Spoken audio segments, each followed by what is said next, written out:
Quem tem diabetes perde músculo? Essa é a pergunta que eu vou responder hoje, né, nessa live. Meu nome é Roberto Doro, eu sou profissional de educação física, especialista na prescrição e no acompanhamento do exercício físico para quem tem diabetes.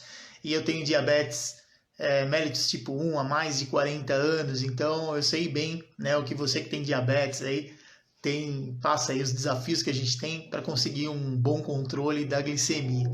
E eu, né, ajudo quem tem diabetes a ficar mais tempo, né, eu trago conhecimento para que você consiga ficar mais tempo com a glicemia no alvo e consiga aí ter um bom tratamento de diabetes, tendo hemoglobina glicada aí menor do que 7% de glicosilação. Então, para responder essa pergunta, né, de pessoa que tem diabetes, né, perde músculo, o detalhe é o seguinte, a gente precisa entender assim, de primeiro momento, quem tem diabetes, se o diabetes estiver tratado, não vai ter problema com a massa muscular, quer dizer, não tem o risco aí de ficar perdendo músculo. Agora, quem tem diabetes, não importa se tem diabetes tipo 1, diabetes tipo 2, diabetes gestacional, LADA, né, ou MOD, qualquer tipo de diabetes que a pessoa tenha, que ele não seja tratado de maneira adequada, ou seja, ele fica aí com hiperglicemias, fica lá a maior parte do tempo com glicemias superiores a 180 miligramas por decilitro, certamente essa pessoa vai ter sim parte aí da sua musculatura comprometida, porque o corpo precisa gerar energia para manter a gente vivo. Então o que acontece aí? Como é que é essa história? Então se você tem diabetes, mas está controlando diabetes, você diminui muito o risco de perder massa magra. Talvez você já tenha ouvido falar, né, a respeito. As pessoas muitas vezes comentam que a partir dos 28 anos a pessoa já começa a perder massa magra. Sim, existe, né, para quem é sedentário, para quem nunca fez exercício na vida, nunca trabalhou, nunca fez serviço pesado, nunca treinou na vida, certamente a partir dos 28 anos já começa esse processo de diminuição do tecido muscular, da massa magra, dos músculos, do volume muscular. A quantidade de músculo a pessoa vai ter a mesma coisa, o que vai mudar é o tamanho, né, do músculo. O que acontece é que quando o nosso metabolismo, né, o nosso organismo, para ele funcionar, o que é necessário? Com a presença de oxigênio, principalmente quando a gente está em repouso, com a presença de oxigênio, usar a gordura como principal fonte de energia. É assim que nosso corpo trabalha. Só que para conseguir usar a gordura como principal fonte de energia, o nosso corpo também precisa de um pouco de glicose. Então, quer dizer, aquela glicose que a gente tem circulando no sangue, ela precisa entrar nas células, ela vai sofrer lá umas reações químicas e vai ajudar a metabolizar totalmente a gordura. Esse é o processo natural. Quando se tem um diabetes que não está compensado, o que naturalmente acontece? Começa a faltar, fica muita glicose no sangue e começa a faltar glicose dentro das células para ajudar a fornecer energia para o nosso corpo, metabolizando lá a gordura para que essa energia seja gerada. O corpo para de produzir energia? Não, nosso corpo ele é inteligente, ele vai buscar outros recursos para que isso aconteça. Então, o que naturalmente acontece numa situação como essa? A gordura ela começa a ser metabolizada de uma maneira não completa, aonde começa a aumentar a produção de uns componentes que são chamados de corpos cetônicos. Esses corpos cetônicos eles vão para o sangue e deixam o sangue ácido. O sangue ele passa por todas as partes do nosso corpo. Só que o sangue ácido ele diminui a ação de umas estruturas específicas, que são chamadas enzimas, que determinam com qual velocidade as reações químicas vão acontecer no nosso corpo. Então as enzimas elas determinam com que velocidade vai metabolizar a gordura. Eu estou em repouso com uma velocidade menor. Eu estou fazendo exercício, eu estou me movimentando, vai ter que automaticamente a reação química para gerar mais energia vai ter que acontecer mais rápido. Com o sangue ácido, essas enzimas elas começam a não conseguir produzir a energia na mesma proporção que o corpo está precisando. Esse é o primeiro problema que a gente tem. E qual é o grande problema dessa situação toda? Quando se tem muito açúcar no sangue, o sistema nervoso ele recebe informações disso. Chega lá no sistema nervoso, tem pouco açúcar no sangue. O que o cérebro faz? Vai lá para o pâncreas e fala, pâncreas, produz insulina. por ter diabetes, tem algum problema no mecanismo aí para aumentar a quantidade de insulina.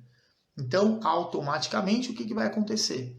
Não vai ter aumento na insulina. E o sangue continua com uma grande quantidade ali de glicose circulando.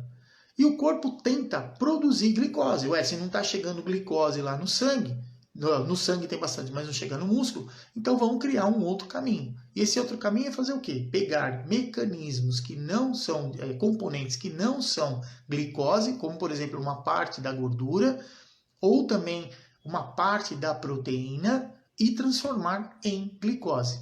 Só que o nosso corpo, ele tem reserva de glicose, né? Todo carboidrato que a gente come lá, ele vai ser transformado em açúcar, esse açúcar fica guardado uma parte no fígado e uma parte no tecido principalmente muscular e também no tecido adiposo. Então, por isso que a gente associa aí, quem come muita coisa doce ou muito carboidrato acaba muitas vezes ganhando peso. Então, o corpo tem reserva de carboidrato, mesmo que seja na forma de gordura. O corpo também armazena gordura, principalmente no tecido adiposo, e entre o músculo também, no interior do músculo também guarda lá um pouco de gordura também. Agora, proteína, nosso corpo não tem reserva. Então, nosso corpo não tem uma reserva de proteína. Mas, por outro lado, das estruturas proteicas que a gente tem no corpo, quer dizer, quando a gente come lá carne, ovo, queijo, né, alimentos que normalmente têm proteína, ou mesmo soja, feijão, o que normalmente esses alimentos, essa proteína, ela vai servir para o nosso corpo? Para construir, por exemplo, unha, cabelo. As estruturas internas do nosso corpo, a gente tem uma estrutura lá que chama hemoglobina, que ela leva oxigênio, né, remove CO2 do nosso corpo, transporta também o mineral ferro. Para ela ser construída também precisa de aminoácido para formar, aí, no caso, a proteína específica. Então as proteínas do nosso corpo elas são específicas.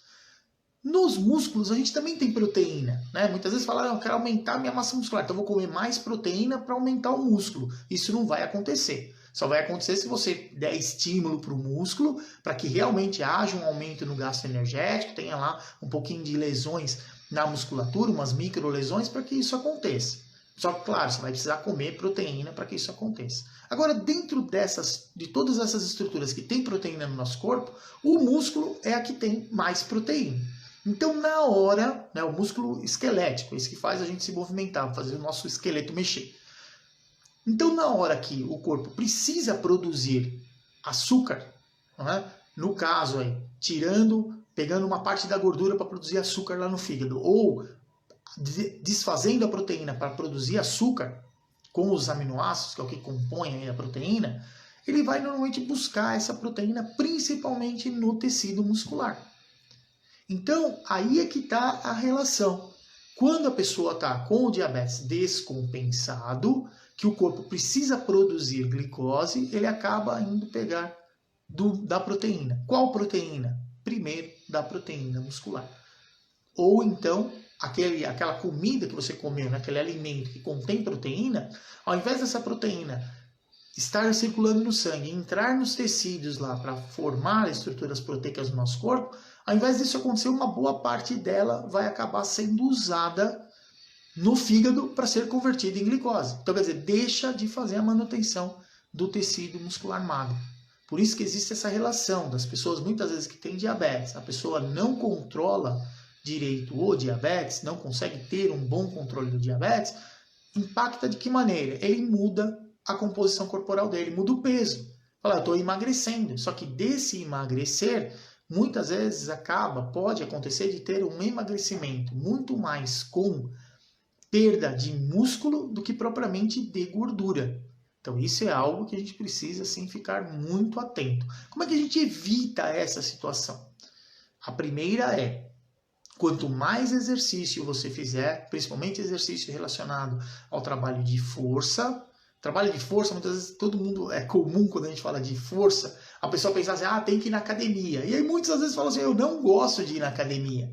Realmente você não precisa ir na academia para fazer exercício, mesmo porque agora as academias também, uma boa parte aqui estão fechadas, então fica um pouco difícil da gente fazer o treino na academia. Mas exercício de força você pode fazer na sua casa, no seu apartamento, não tem problema. Você vai usar o peso do próprio corpo, você pode usar cordas elásticas, você pode usar alguns elementos, como por exemplo, garrafas d'água, de refrigerante que seja, ou mesmo comfort, tanto faz. Algo que sirva para criar resistência ao movimento.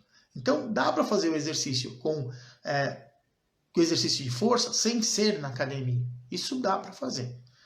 Fazendo exercício de força, você estimula o seu corpo a pegar uma parte daquela proteína que você comeu e refazer a sua massa magra, fazer a manutenção dos seus músculos. E também vai ajudar a controlar o diabetes. Então, respondendo à pergunta, quem tem diabetes perde músculo, fica, né, mais fraco, só vai isso acontecer no caso da pessoa não ter um bom controle do diabetes.